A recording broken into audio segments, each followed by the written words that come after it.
ओम शांति। सकारात्मक दृष्टिकोण से समस्याओं का समाधान।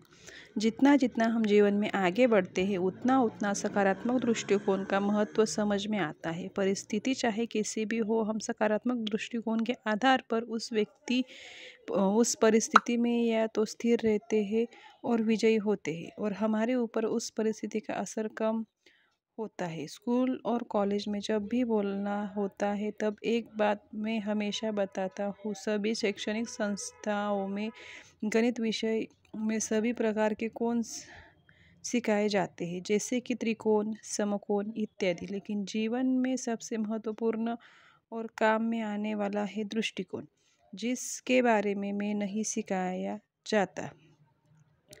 बाकी के कोण जीवन में कितने काम में आएंगे यह मैं नहीं जानता, परंतु सकारात्मक दृष्टिकोण अवश्य ही काम में आता है।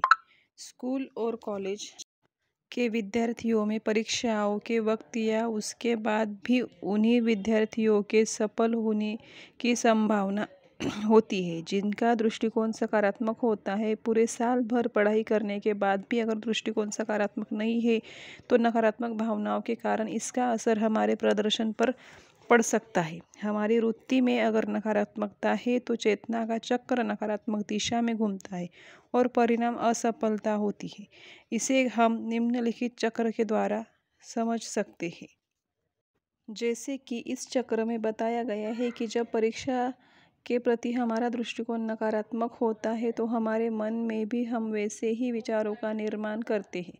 मुझसे नहीं होगा, मैं नहीं कर सकता, पता नहीं क्या होगा इत्यादि। जब ऐसे विचार मन में चलते हैं तो हमारी स्मृति कोश में वैसे ही फाइल खुलने लगती है और हम सब उन घटनाओं को याद करने लगते हैं जब हम असफल हुए थे, और जैसे ही वे घटनाएं याद आने लगती है तब हमारे अंदर डर की भावना उत्पन्न होने लगती है, जिसकी वजह से हमारा आत्मविश्वास कम होने लगता है।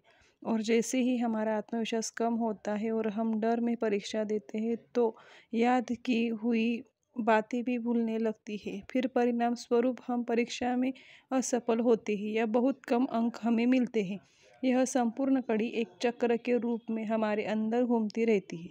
यह नकारात्मक दृष्टिकोण का दुष्ट चक्र जीवन की अनेक परिस्थितियों में काम करता है। एक प्रशिक्षक होने के नाते जब मैं अपने भाई बहन को भाषण करने का प्रशिक्षण देता हूँ तब अच्छे अच्छे विद्यार्थी भी इस दुष्ट चक्र में फंस जाते हैं।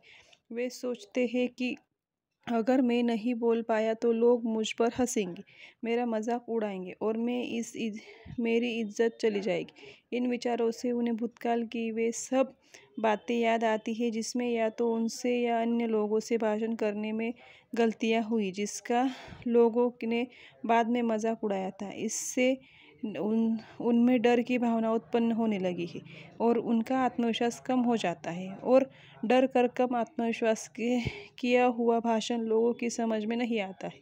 इन सब परिस्थितियों में अगर हम सकारात्मक दृष्टिकोण रखें तो सहज ही विजयी बन सकते हैं। ऊपर बताए हुए चक्रों को जब हम सकारात्मक रखते हैं तो हम सफल होते हैं।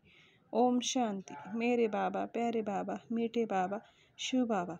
अगर आपको मेरा वीडियो अच्छा लगे तो प्लीज़ लाइक, शेयर, कमेंट और सब्सक्राइब करना ना भूलिएगा। मेरे बाबा, प्यारे बाबा, शिव बाबा।